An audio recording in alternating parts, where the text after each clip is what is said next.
আমরা আমাদের স্টার্ট করি।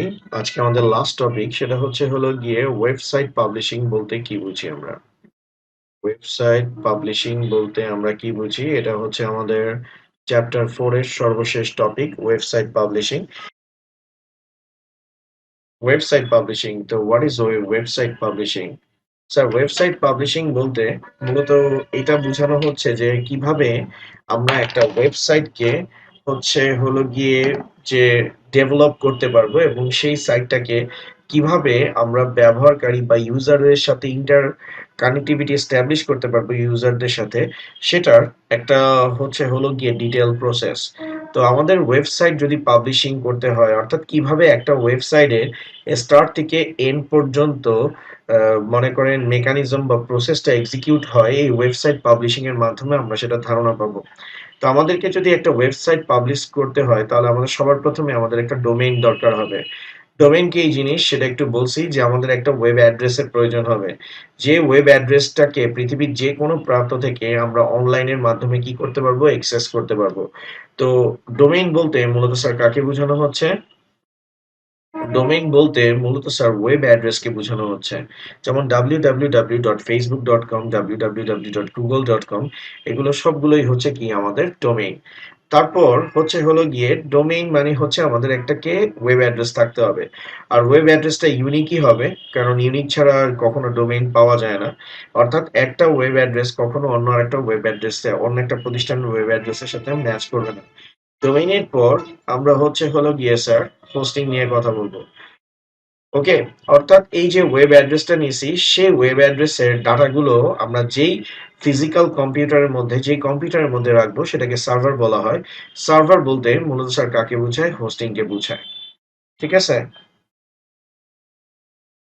সার্ভার বলতে মূলত স্যার হলো গিয়ে হোস্টিংকে বোঝায়। ওকে, অর্থাৎ আমাদের ফার্স্টে ওয়েব অ্যাড্রেস নিতে হবে। ওয়েব অ্যাড্রেসটা হচ্ছে ডোমেইন, তারপর আমাদেরকে কি নিতে হবে? হোস্টিং নিতে হবে। তো যখনই কেউ ওয়েবসাইট ডেভেলপমেন্ট করে সে প্রথম যে কাজটা করে ফার্স্টে হচ্ছে ডোমেইন হলো গিয়ে বাই করে, দেন হচ্ছে স্যার হোস্টিং বাই করে। তো এটা মূলত আপনি হচ্ছে গিয়ে হোস্টিং প্রোভাইডার কোম্পানি থেকে এই ডোমেইন আর হোস্টিংটাকে আপনি কিনতে পারবেন। যেমন বাংলাদেশের ক্ষেত্রে পপুলার হচ্ছে ইউআই হোস্ট। তারপরে হচ্ছে ইন্টারন্যাশনাল নিলে আপনি হচ্ছেন যে আহ, ইয়েটা নিতে পারেন লাইক গোড্যাডি। তারপর হচ্ছে গোড্যাডিটা নিতে পারেন। তারপরে অ্যামাজন ওয়েব সার্ভিসেস থেকে নিতে পারেন। এই বিভিন্ন জায়গা থেকে আপনি কিন্তু এই ডোমেইন হোস্টিং এর বিষয়গুলো নিতে পারবেন। ডোমেইন হোস্টিং এর পর আমাদের থার্ড যে কাজটা করতে হয় সেটা হচ্ছে ওয়েবসাইট ডেভেলপমেন্ট। ওকে, থার্ড কাজটা হচ্ছে আমাদের ওয়েবসাইট ডেভেলপমেন্ট।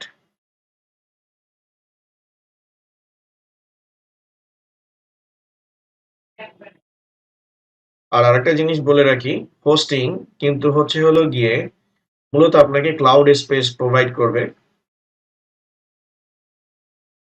ঠিক আছে? ক্লাউড স্পেস হলো গিয়ে প্রোভাইড করবে।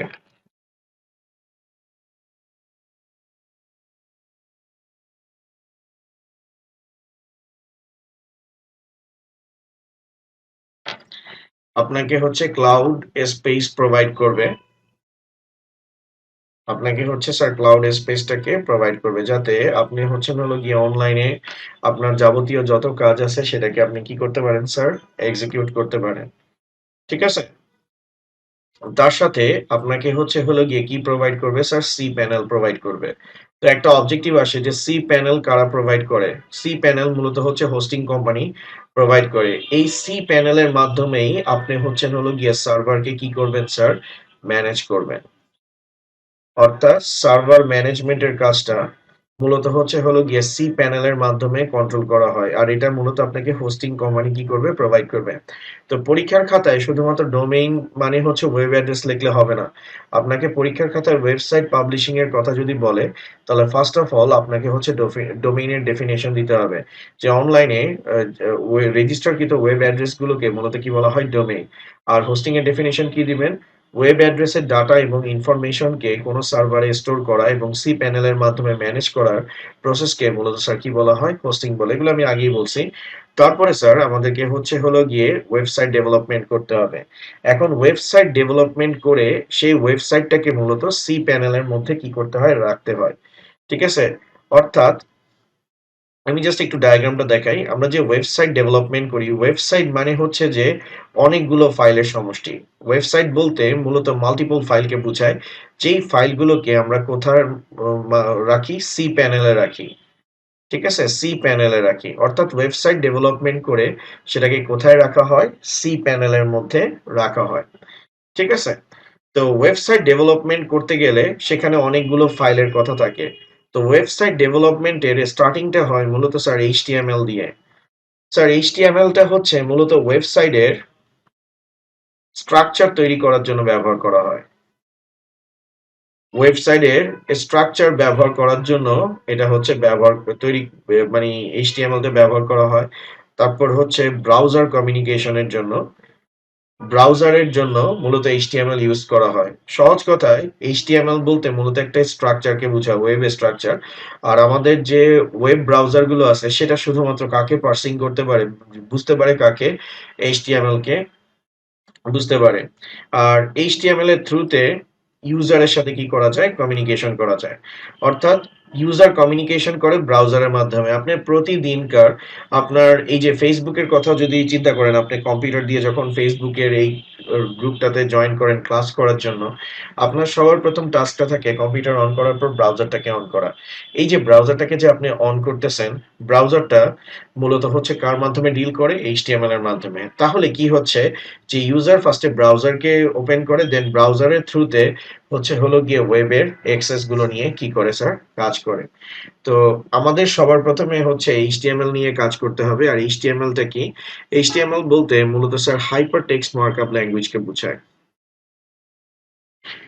ফার্স্টে আপনার হচ্ছে হাইপার টেক্সট মার্কআপ ল্যাঙ্গুয়েজের সম্বন্ধে লিখতে হবে। হাইপার টেক্সট মার্কআপ ল্যাঙ্গুয়েজ সম্বন্ধে লিখতে হবে।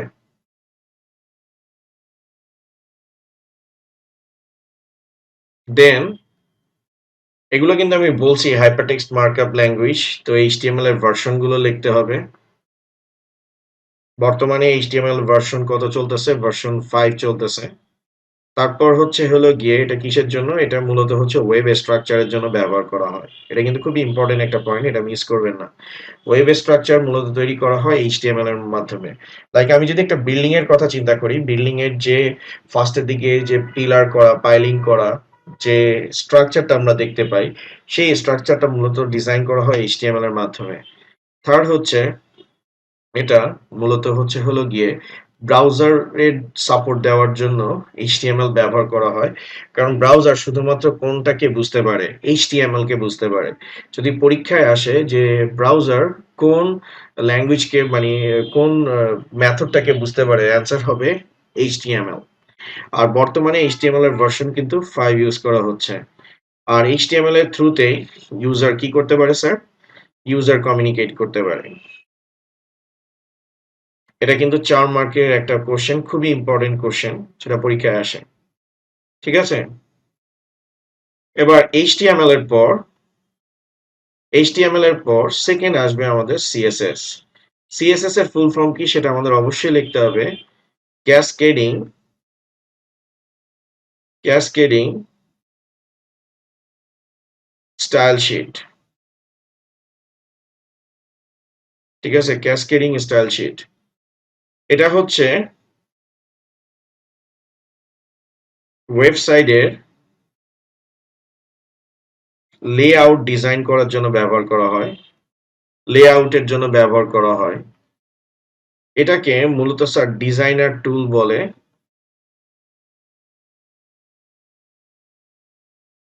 ডিজাইনিং টুল বলে, যেটার মাধ্যমে একটা ওয়েবসাইটকে একটা আউটলুক করা হয়। এটা ওয়েবসাইটকে কি করে স্যার? অ্যাট্রাকটিভ করে।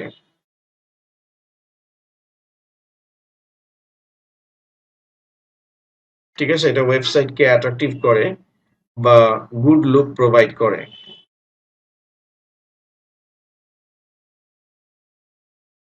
ওকে? অর্থাৎ ওয়েবসাইটকে ডিজাইন করার জন্য মূলত হচ্ছে ওয়েবসাইটের আউটলুক বা ডিজাইন লেআউট সবচেয়ে অ্যাপ্রোপ্রিয়েট হচ্ছে লেআউটটা তৈরি করার জন্য মূলত হচ্ছে হলো গিয়ে সিএসএস টা ব্যবহার করা হয়।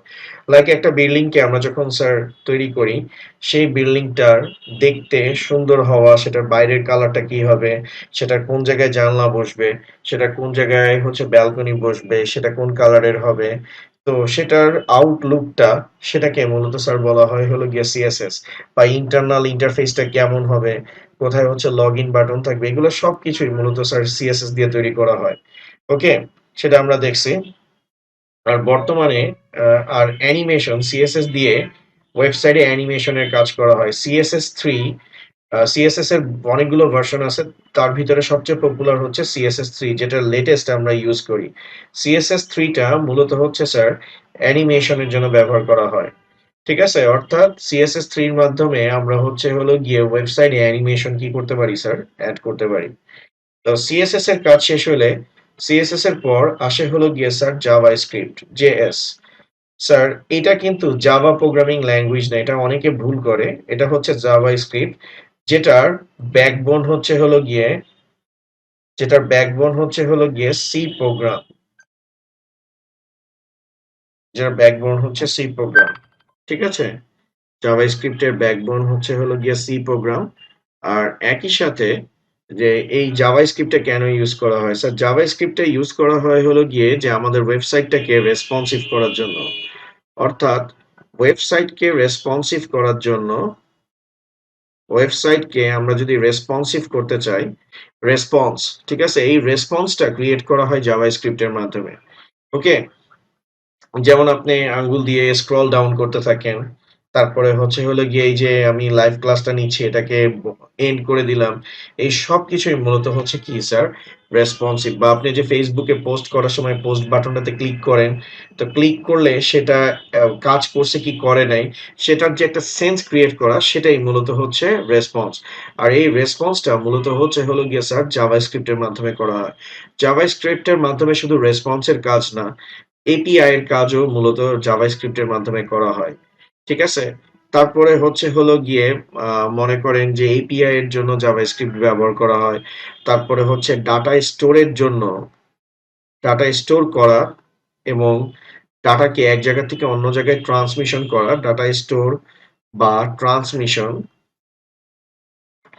এই সব কিছুই মূলত স্যার কার মাধ্যমে করা হয়, জাভাস্ক্রিপ্টের মাধ্যমে করা হয়। ঠিক আছে, জাভাস্ক্রিপ্ট কিন্তু একটা প্রোগ্রামিং ল্যাঙ্গুয়েজ। আর স্যার জাভাস্ক্রিপ্টটা কিন্তু অবজেক্ট ওরিয়েন্টেড প্রোগ্রামিং ল্যাঙ্গুয়েজ, যেটা আমরা চ্যাপ্টার 5-এ ডিটেলসে পড়ালেখা করব। জাভাস্ক্রিপ্টটা মূলত হচ্ছে স্যার আমাদের object oriented programming language. Sir আসলে এপিআই বলতে মূলত স্যার হচ্ছে হলো গিয়ে একটা প্লাগইনকে বুঝায়। যেমন আমি যদি নর্মাল ভাবে চিন্তা করি, ধরেন আমি হচ্ছে হলো গিয়ে একজন টিচার, ঠিক আছে, বা আমি যদি একটা রেস্টুরেন্টের কথা চিন্তা করি, আমি হচ্ছে হলো গিয়ে একজন হচ্ছে হলো গিয়ে মনে করেন যে ক্লায়েন্ট, যে হচ্ছে হলো গিয়ে রেস্টুরেন্টে গেছে, ঠিক আছে, আমি হচ্ছে তাদের একজন কাস্টমার। তো আমি মনে করেন একটা স্যুপ অর্ডার করছি, তো সেই স্যুপটা হচ্ছে হলো গিয়ে প্রডিউস হবে কি কিচেনে। তো আমি একজন ক্লায়েন্ট, আমি একটা আলাদা সিস্টেম, তারপরে হচ্ছে হলো গিয়ে কিচেনটা আলাদা সিস্টেম, আমার এক্সেস হচ্ছে হলো গিয়ে কিচেনে নাই, আর কিচেনের এক্সেস হচ্ছে যে টেবিল পর্যন্ত নাই। তো কিচেন এবং কাস্টমার কে সংযুক্ত করে মাঝখানের হচ্ছে হলো গিয়ে ওয়েটার। ওয়েটার কি করতেছে, আমার কি কি দরকার সেই ইনফরমেশনটা নিয়ে কিচেনে যাচ্ছে, কিচেনের কাছে দেওয়ার পর কিচেন সেটাকে প্রসেস করে আবার ওয়েটারের মাধ্যমে আমার কাছে পাঠিয়ে দিচ্ছে। দ্যাট মিন্স এপিআই হচ্ছে হলো গিয়ে একটা অ্যাডভান্স প্লাগ ইন ইন্টারফেস, যেটা হচ্ছে হলো গিয়ে মূলত দুইটা ভিন্ন সিস্টেমের মধ্যে কমিউনিকেশন করে। ঠিক আছে, আর এপিআই ইউজ করার মাধ্যমে আমরা ডাটাকে কি করতে পারি স্যার, সিকিউর রাখতে পারি। ইউজার জানলো না কিভাবে স্যুপ তৈরি করা হয়, আর হচ্ছে হলো গিয়ে জানলো না কি বলে কিচেনের পাবলিক এটা জানলো না ইউজারটা কে। জাস্ট তাদের হচ্ছে হলো গিয়ে ওয়েটারের মাধ্যমে বলা হয়েছে, ওয়েটার বলছে যে এই টেবিলের জন্য এই স্যুপটা রেডি করতে, কিন্তু ওই টেবিলে কে বসে আছে, কে স্যুপটা অর্ডার করছে, এটা হচ্ছে কিচেনের ব্যক্তির কাছে কি করে নেই, রিভিল করে নেই। আবার যখন কিচেন থেকে স্যুপটাকে নিয়ে হলো গিয়ে টেবিলে আসছে, তখন টেবিলের ব্যক্তিকে বলে নাই যে স্যুপটা কিভাবে বানানো হইছে, কোন পানি দিয়ে বানানো হইছে। তারপর সেটাতে হলো গিয়ে বাসি তরকারি দিছে, না হলো গিয়ে ফ্রেশ ভেজিটেবলস দিছে, এগুলোর কথা বলে নাই। আপনি খাওয়ার পর বলতেছেন টেস্টি হইছে। পরে আমার মতো ফুড পয়জনিং এ আপনি হলো গিয়ে কুপোকাত হয়ে গেছেন। তো এপিআই এর মেকানিজমটা কি স্যার আপনারা বুঝতে পারছেন? এপিআই হলো গিয়ে অনলাইনে ডাটা ট্রান্সমিশন করার হলো গিয়ে একটা সিস্টেম, যেটার মাধ্যমে মূলত দুইটা ডিফারেন্ট সিস্টেমের মধ্যে ডাটা কি করা হয়, ট্রান্সমিশন করা হয়। আর এপিআই এর কারণে মূলত ডাটা সিকিউর থাকে। এই যে অনেকে বলে না হ্যাক হয়েছে, এটা এতটা সহজ না। কারণ কি, এপিআই এর মাধ্যমে। আর এই এপিআইটা মূলত হলো গিয়ে জেসন দিয়ে করা হয়। জেসনের ফুল ফর্ম কি? JavaScript. জেসনের কথা বলতেছি, জাভা স্ক্রিপ্ট জেএস,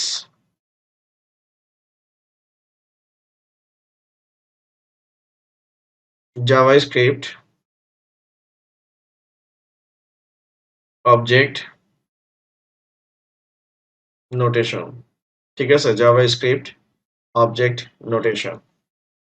তারপর এই যে ডাটা স্টোরের কথা বলছি বা ডাটা ট্রান্সমিশনের কথা বলছি, এটা মূলত যে মেথডটা দিয়ে কন্ট্রোল করা হয়, যেটার নাম হলো গিয়ে অ্যাজাক্স। তো জাভাস্ক্রিপ্ট কিন্তু এখন হিউজ পরিমাণে ইউজ করা হয়। আপনারা জানেন কিনা যে ফেসবুকের টোটাল সবকিছুই কিন্তু স্যার জাভাস্ক্রিপ্ট দিয়ে তৈরি করা। ফেসবুক রিসেন্টলি তাদের সিস্টেম পুরোটাকে চেঞ্জ করছে। তারা সবকিছুই এখন হলো গিয়ে এইচটিএমএল এর পর সিএসএস এর পর যা কিছু আছে তারা টোটালটাকে কন্ট্রোল করতেছে স্যার কার মাধ্যমে, জাভাস্ক্রিপ্ট এর মাধ্যমে। এই যে রেসপন্স যা কিছু আপনারা দেখতেছেন, ওকে। তো অ্যাজাক্স এর মাধ্যমে ডাটা স্টোর করা হয়। অ্যাজাক্স হলো গিয়ে asynchronous JavaScript and XML. Ajax এর ফুল ফর্ম হচ্ছে asynchronous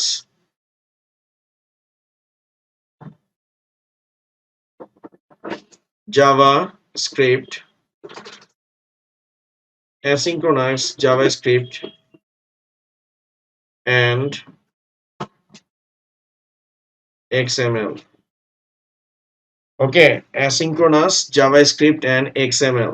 sir asynchronous JavaScript and XML টা কি? আপনি একটা জিনিস চিন্তা করবেন, আপনি আপনি কিন্তু এটা দেখছেন, কিন্তু আপনি জানেন না যে এটাকে আসলে এজাক্স বলে। আপনি যখন আপনার ব্রাউজারটাকে মনে করেন যে কোনো ফেসবুকে আপনি যখন যান, ফেসবুকে কিন্তু পুরো পেজটা এট এ টাইমে লোড হয় না। আপনি যখন আস্তে আস্তে নিচের দিকে যাইতে থাকেন, আপনি যতটুকু অংশ হলো গিয়ে আহ, দেখতে চাইতেছেন, ততটুকু অংশ কি হচ্ছে, লোড হচ্ছে। এই যে যতটুকু অংশ দেখতে চাইতেছেন ততটুকুটা যে লোড হচ্ছে, এই যে একটু ডিলে করে লোড হচ্ছে, এই ডিলে করে লোড হওয়াটাকে মূলত বলা হয় অ্যাসিঙ্ক্রোনাস। কারণ এটার কারণ যদি একই টাইমে এট এ টাইমে টোটাল ফেসবুকের যত পেজ আছে সবগুলো যদি আপনার ওয়েব ব্রাউজারে লোড হইতে যায়, তখন আপনার ওয়েব ব্রাউজার কি করবে স্যার, শাটডাউন হয়ে যাবে, বন্ধ হয়ে যাবে। যেটা অনেক আগে 4-5 বছর আগে দেখা যেত, হঠাৎ করে ওয়েব ব্রাউজার বন্ধ হয়ে যেত বা ওয়েব ব্রাউজার হ্যাং হয়ে যেত, নট রেসপন্ডিং আসতো।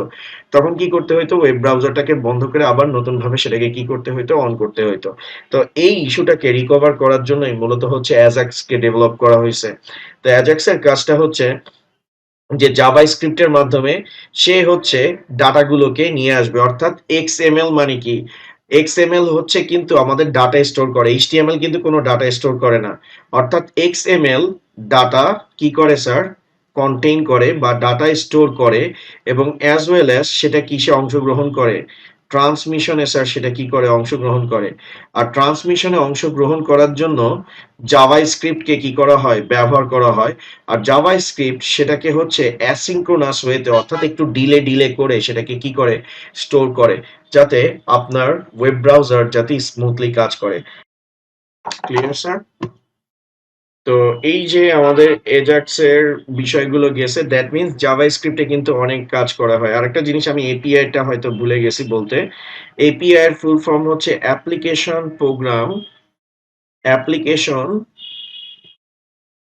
Programme interface.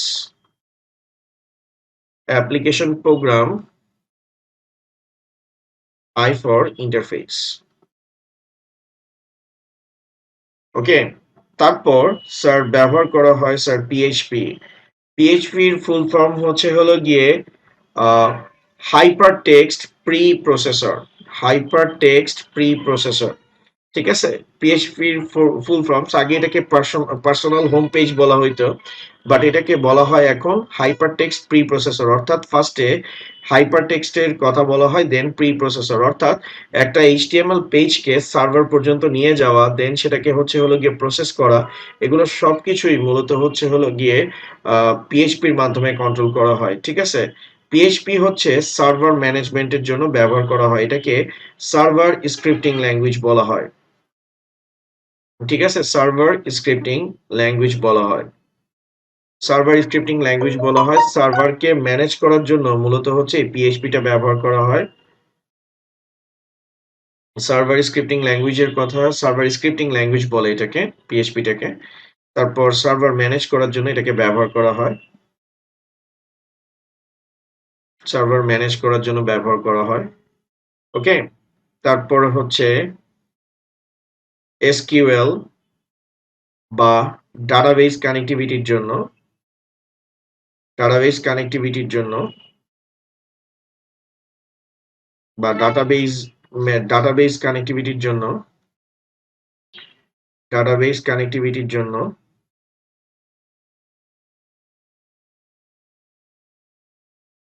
পিএইচপি ব্যবহার করা হয়। ঠিক আছে, তারপর ফাইনালি আমরা কি ব্যবহার করি স্যার? এসকিউএল ব্যবহার করি। এসকিউএলটা হচ্ছে একটা ওয়েবসাইটের সবচেয়ে গুরুত্বপূর্ণ অংশ, যেটা হচ্ছে ডাটাবেস রিগার্ডিং, অর্থাৎ ডাটাবেস রিলেটেড যত কাজ আছে, ডাটাবেস রিলেটেড যত কাজ আছে সবকিছু হচ্ছে এসকিউএল এর মাধ্যমে করা হয়। এখন এসকিউএল এর ফুল ফর্ম কি? এসকিউএল এর ফুল ফর্ম হচ্ছে structured query language, structured query language, structured query language. Okay, structured query language. আর এটা মূলত হচ্ছে হলো গিয়ে ডাটাবেস ম্যানেজমেন্টের জন্য ব্যবহার করা হয়। এটা আমরা চ্যাপ্টার 6 এর ডিটেইলসে দেখব। ডাটাবেস ম্যানেজমেন্টের জন্য এটাকে কি করা হয় স্যার? ব্যবহার করা হয় এসকিউএলটাকে।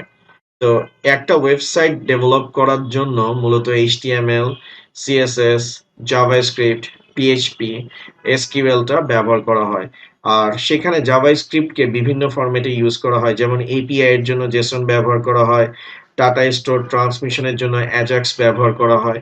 এগুলো জাভাস্ক্রিপ্টের মাধ্যমে কন্ট্রোল করা হয়। তারপরে হচ্ছে ওয়েব সার্ভারকে ম্যানেজ করার জন্য মূলত পিএইচপি ব্যবহার করা হয়। আর হচ্ছে স্ট্রাকচার্ড কোয়েরি ল্যাঙ্গুয়েজ বা ডাটাবেস ম্যানেজমেন্টের জন্য মূলত হচ্ছে হলো গিয়ে স্যার এসকিউএল ব্যবহার করা হয়। ঠিক আছে, এখন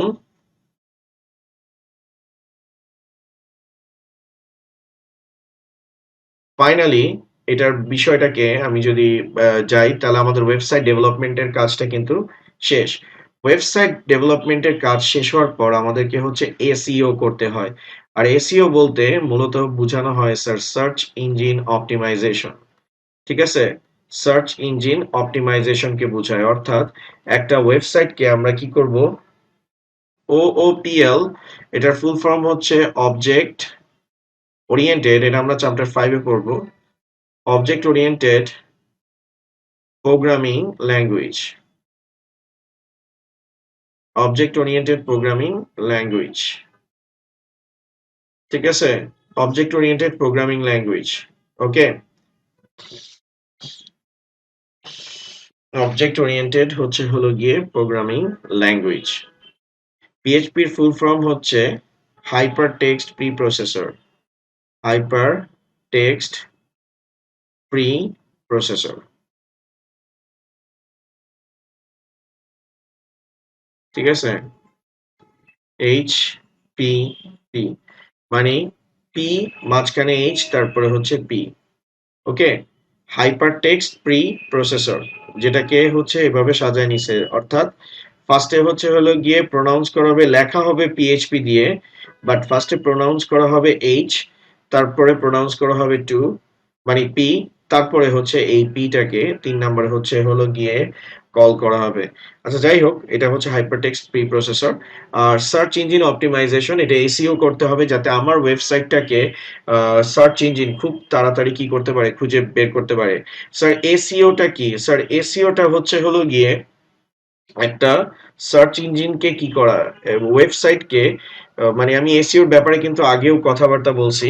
কোনো একটা ওয়েবসাইটকে একজন ব্যবহারকারী কি কি নামে সার্চ করতে পারে সেই নামগুলোকে হেড ট্যাগে লিপিবদ্ধ করাকে মূলত স্যার বলা হয় মনে করেন এসইও।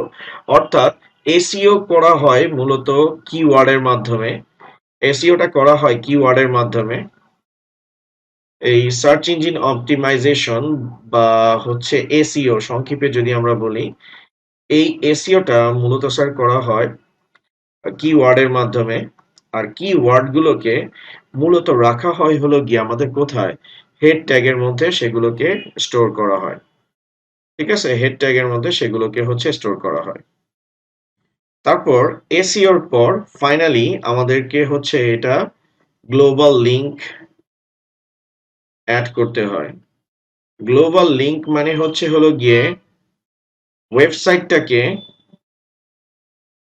ওয়েবসাইটটাকে ডেভেলপ করার পর সেটা হোস্টিং এর সি প্যানেলে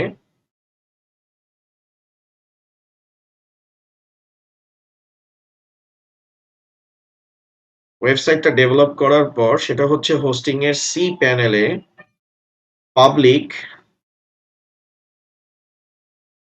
আন্ডারস্কোর এইচটিএমএল ফোল্ডারে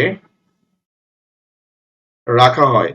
এইচটিএমএল ফোল্ডারে রাখার মাধ্যমেই আমরা হচ্ছে ওয়েবসাইটটাকে এইচটিটিপি প্রোটোকলের সাথে কানেক্ট করে দিই। যখনই কোনো একটা ওয়েবসাইট এই এইচটিটিপি প্রোটোকলের সাথে কানেক্ট হয়ে যায়, দ্যাট মিনস সেটা গ্লোবাল ভাবে সেটাকে কি করা যাবে স্যার, অ্যাক্সেস করা যাবে।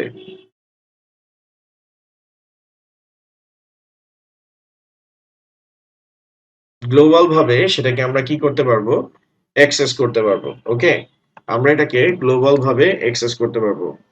তাহলে এখান থেকে ক্লিয়ার হচ্ছে যে আমাদেরকে একটা ওয়েবসাইট ডেভেলপ যদি পাবলিশ করতে হয়, ফার্স্টে কি লাগবে, ডোমেইন লাগবে, তারপর হোস্টিং লাগবে, তারপর ওয়েবসাইটটাকে আমরা কি করব, ডেভেলপ করব। ওয়েবসাইটটাকে ডেভেলপ করার পর সেটাকে আমরা কি করব, এসইও করব। এসইও করব যাতে এটাকে খুঁজে পায়। আর এসইও করার পর যাতে পৃথিবীর যে কোনো প্রান্ত থেকে সাইটটাকে অ্যাক্সেস করা যায় সেটাকে আমরা গ্লোবাল লিংক প্রোভাইড করব। গ্লোবাল লিংক প্রোভাইড করা মানে কি হচ্ছে যে ওয়েবসাইটের ওয়েব অ্যাড্রেসের সাথে এইচটিটিপি কে কি করা, সংযুক্ত করা। যখনই আমরা ওয়েবসাইটটাকে ডেভেলপ করব, ডেভেলপ করার পর সেটাকে আমরা যখন পাবলিক ডট এইচটিএমএল এর মধ্যে রাখবো, এটা কিন্তু একটা ফোল্ডার। ঠিক আছে, এটা হচ্ছে সি প্যানেলের একটা ফোল্ডার। সেটার মধ্যে যখনই রাখবো তখনই হচ্ছে হলো গিয়ে আমাদের ওয়েবসাইটটা কি পেয়ে যাবে স্যার, এইচটিটিপি পেয়ে যাবে। ঠিক আছে, আর এইচটিটিপি কানেক্ট হয়ে গেলে পৃথিবীর যে কোনো প্রান্ত থেকে সেটাকে কি করা যাবে স্যার, অ্যাক্সেস করা যাবে। তো আমি আজকে আপনাদেরকে যেটা প্রোভাইড করলাম সেটা হচ্ছে চ্যাপ্টার 4 এর লাস্ট টপিক, যে কিভাবে একটা ওয়েবসাইট আপনি স্টার্টিং থেকে এন্ড পর্যন্ত কি করতে পারবেন, স্টার্ট থেকে এন্ড পর্যন্ত কিভাবে এক্সিকিউট করতে পারবেন সেটার হচ্ছে ডিটেলসটা আপনাদেরকে কি করা হয়েছে, দেখানো হয়েছে। তো আমরা নেক্সট ক্লাসে হচ্ছে হলো গিয়ে বিষয়টা আরো ডিটেলসে দেখবো, মানে প্রোগ্রামিং এর বিষয়টা দেখবো। আর আরেকটা জিনিস বলে রাখি, এইচটিএমএল কিন্তু কোনো প্রোগ্রামিং ল্যাঙ্গুয়েজ না। ঠিক আছে, একই সাথে সিএসএস ও কিন্তু কোনো প্রোগ্রামিং ল্যাঙ্গুয়েজ না। ওকে, এইচটিএমএল হচ্ছে মার্কআপ ল্যাঙ্গুয়েজ আর সিএসএস হচ্ছে হলো গিয়ে ডিজাইনিং টুল। মার্কআপ ল্যাঙ্গুয়েজ মানে কি, মার্কআপ ল্যাঙ্গুয়েজ হচ্ছে হলো গিয়ে যে সিলেক্টেড পোর্শন গুলোকে শো করার একটা মেকানিজমের নাম হচ্ছে এইচটিএমএল। এইচটিএমএল কিন্তু কোনো প্রোগ্রামিং ল্যাঙ্গুয়েজ না, অ্যাজ ওয়েল অ্যাজ সিএসএস ও না। প্রোগ্রামিং ল্যাঙ্গুয়েজ হচ্ছে হলো গিয়ে এই জাভা স্ক্রিপ্ট, পিএইচপি আর হচ্ছে এসকিউএল, এগুলো কিন্তু স্যার হচ্ছে হলো গিয়ে প্রোগ্রামিং ল্যাঙ্গুয়েজ। ওকে, সি প্রোগ্রাম যখন পড়াবো তখন আপনাদের পিএইচপি, জাভাস্ক্রিপ্টের এই বিষয়গুলো আপনাদের এসকিউএল এর, আর এসকিউএল তো চ্যাপ্টার 6 এ ডিসকাশন করা হবে ডিটেইলসে। কিন্তু একটা জিনিস মনে রাখবেন যে পরীক্ষায় যদি আসে নিম্নোক্ত কোনগুলো প্রোগ্রামিং ল্যাঙ্গুয়েজ না, অ্যান্সার হচ্ছে এইচটিএমএল ও কোনো প্রোগ্রামিং ল্যাঙ্গুয়েজ না, সিএসএস ও কিন্তু কোনো প্রোগ্রামিং ল্যাঙ্গুয়েজ না। কারণ এদের মধ্যে কোনো প্রোগ্রামিং লজিক আমরা ইমপ্লিমেন্টেশন করি না। এইচটিএমএল হচ্ছে জাস্ট একটা ওয়েবসাইট, মানে একটা ডাটাকে কিভাবে রিপ্রেজেন্ট করবে সেটার একটা মেকানিজম।